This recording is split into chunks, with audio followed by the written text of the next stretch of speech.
Video को अंत तक जरूर देखिएगा। जो लोग ये कहते हैं कि नेपाल के जो राजा थे ये ऑफर किया था नेपाल को भारत में विलय कराने का यानी मर्ज कराने का, उन सभी को करारा जवाब मिलेगा इस वीडियो में।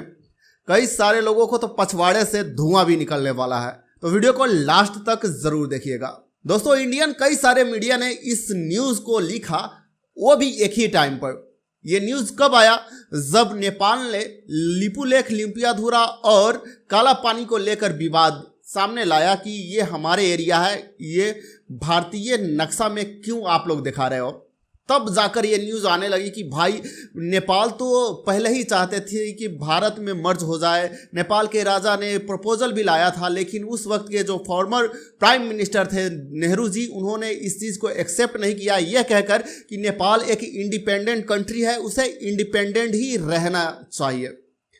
भाई इतने बड़ा झूठ और इस लेवल का इतना स्केल पे बोला गया है इस चीज़ को कि कहीं ना कहीं कई सारे लोगों को ये बात सच लगने लगी है। तो दोस्तों, इस बात की सच्चाई क्या है मैं वो लास्ट में बताऊंगा कि आखिर ऐसा क्यों न्यूज़ बाहर निकल के आई है। पहले थोड़ा जान लेते हैं कि क्या वाकई में अगर नेपाल ऐसा प्रपोजल करती तो इंडिया ये चीज़ एक्सेप्ट नहीं किया होगा या नहीं करती। तो हम लोग थोड़ा समझने की कोशिश करते हैं यहाँ पर। जब इंडिया का यूनिफिकेशन हो रहा था 1947 में, जब अंग्रेज भारत छोड़कर चले गए, तो तकरीबन 500 से भी ज़्यादा रियासत भारत में उस वक्त मौजूद थे। तब सरदार वल्लभ भाई पटेल ने यूनिफिकेशन करने का बीड़ा उठाया और ना जाने किस किस कष्ट और दुख तकलीफ को सहकर, कितने कठिनाइयों को सहकर इंडिया का यूनिफिकेशन किया, जो कि एक बहुत ही बड़ी बात है। लेकिन यहाँ पर मैं बात करना चाहूँगा 2-3 ऐसे राज्यों के बारे में जो कि उन्हें फोर्सफुली और आर्मी के सहायता से उन्हें इंडिया में मर्ज कराया गया था। दोस्तों, उन राज्यों में से मैं 3 ऐसे राज्यों की बात करना चाहूँगा जहाँ पर इंडिया ने अपने पावर की मिस यूज करके, मिलिट्री पावर तथा बंदूक के नोक पर उन सभी राज्यों को भारत में विलय करवाया था, मर्ज करवाया था। जिनमें से हैदराबाद हो गया एक राज्य, दूसरा राज्य हो गया जूनागढ़ और तीसरा हो गया कश्मीर। कश्मीर एक अलग मुद्दा है, हम लोग उस पर थोड़ा अलग से बात करेंगे। बट यहाँ पर हैदराबाद और जूनागढ़ को एकदम से मिलिट्री का पावर यूज करके इंडिया में मर्ज कराया गया था।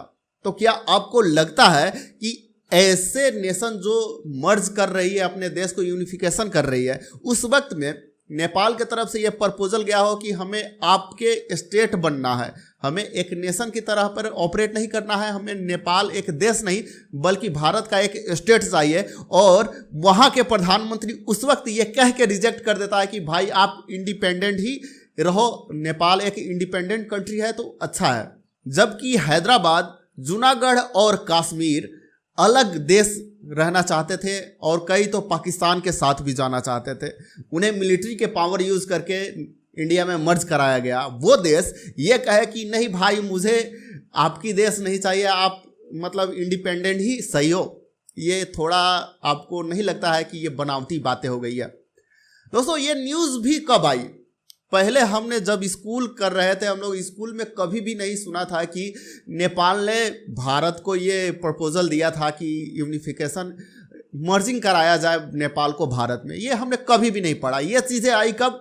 जब नेपाल और भारत के बीच में ब्लॉकेड हुआ 2015 में, उस वक्त से थोड़ा थोड़ा आना शुरू हो गई।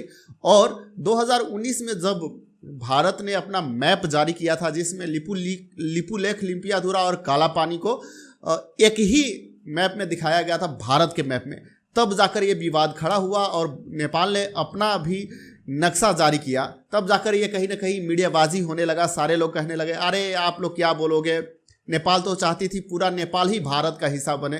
तो ऐसे में ये बातें बाहर निकल कर आई थी। इस बात की रिफरेंस आपको मिल जाएंगे पूर्व राष्ट्रपति प्रणब मुखर्जी के बुक में, जहां पर लिखा था Nepal's king Tribhuvanbir Bikram Shahdev had suggested to Nehru that Nepal be made a province of India, but Nehru rejected that offer on the ground that Nepal was an independent nation and must remain so, he says.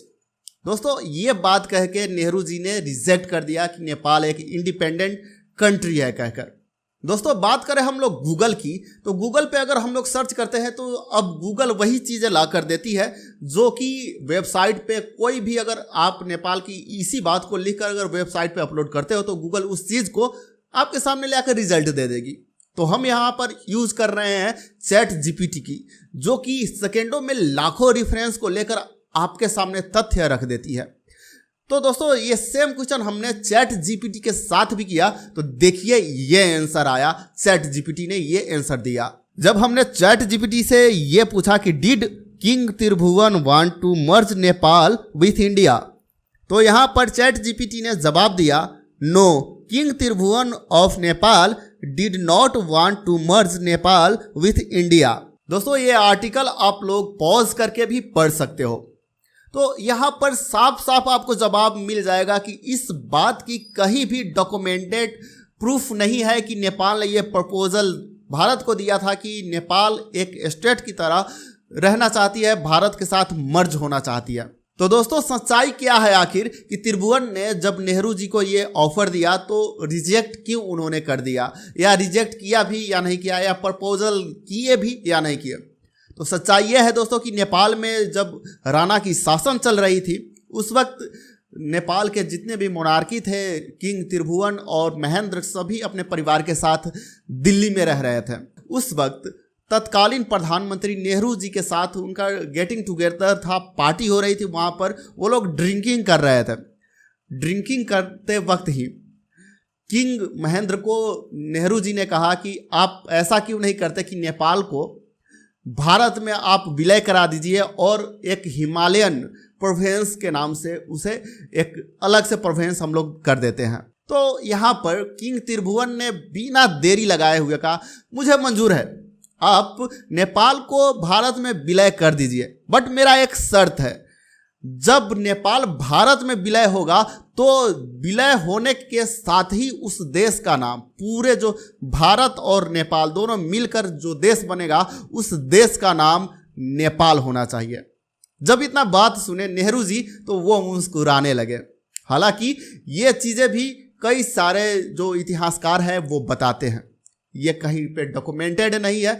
ना तो king त्रिभुवन जी ने यह चीज़ कहा कि आप नेपाल को एक state बना लो, ना तो उन्होंने रिजेक्ट किया, बस ये मस्ती मजाक में एक चीज़ हुई थी ड्रिंकिंग करते वक्त।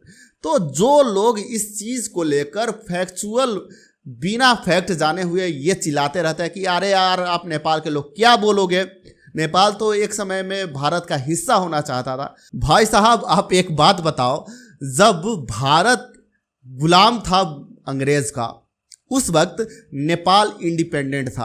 अपने वजूद को, अपने देश को बचाने के लिए सब नेपाल के कई पुरखाओं ने, कई वीरों ने अपना शहादत तक दे दिया। वो नेपाल जब अंग्रेज चले गए तो बिना काम के भारत में क्यों विलय होना चाहेगा भाई? जब विलय होना था तो उसी वक्त हो जाता, अंग्रेज से लड़ाई नहीं करता।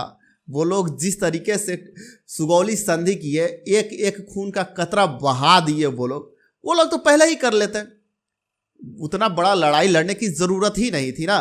लेकिन वो लोग अपने देश को बचाने के लिए, अपने संस्कृति को बचाने के लिए और अपने पहचान को बचाने के लिए खूनों की नदियाँ बहा दी। और आप बात कर रहे हो कि जब सारे मुसीबत टल गई तो वो लोग मर्ज होना चाहते थे भारत में। ये थोड़ा बचकाना सा बात लगता है, ये बात सही नहीं है। और इस बात को लेकर जितने भी लोग पीछे पड़े रहते हैं वो सब एक बचकाना बातें करते हैं। ये बयानबाजी अच्छी चीज़ नहीं है, बस ये एक सिनारियो बना हुआ था, खाते पीते वक्त मजाक में ये सब बातें निकल गई थी। तो आपको दोस्तों क्या लगता है कि नेपाल सच में क्या ऐसा प्रपोजल दिया होगा किंग त्रिभुवन ने, जिनके पुरखाओं ने एक बड़ा लेगेसी कायम किया है नेपाल में? किंग पृथ्वी नारायण शाह ने नेपाल के यूनिफिकेशन करने में कितना बड़ा भूमिका निभाया था, उसके वंशज ऐसे काम करेंगे। नेपाल का यूनिफिकेशन इतना बड़ा एक ड्रीम प्रोजेक्ट था, नेपाल को एक देश के तौर पे बचाए रखना इतना बड़ा ड्रीम प्रोजेक्ट था कि सुगौली संधि में नेपाल को अपना इतना बड़ा हिस्सा खोना पड़ा। लेकिन फिर भी वो लोग झुके नहीं, वो लोग चाहते तो आराम से अंग्रेज को सरेंडर कर देते और भारत में विलय हो जाते उसी वक्त। लेकिन नहीं हुआ ना। तो पूरा सच्चाई बिना जाने किसी भी देश के बारे में ऐसी अफवाहें मत फैलाओ भाई। अगर आपके पास राइट इन्फॉर्मेशन है, अगर ये चीज़ डॉक्यूमेंटेड है, प्रूफ है आपके पास, तो प्रूफ दिखाकर बोलो ना भाई कि हाँ ये चीज़ लिखा हुआ था, डॉक्यूमेंटेड था, रिकॉर्डेड है ये चीज़। लेकिन ऐसे ही हवा में हवाबाजी मत करो आप लोग, ठीक ना। इससे क्या होता है कि भारत और नेपाल का जो रिलेशन है उसमें दरार पड़ती है।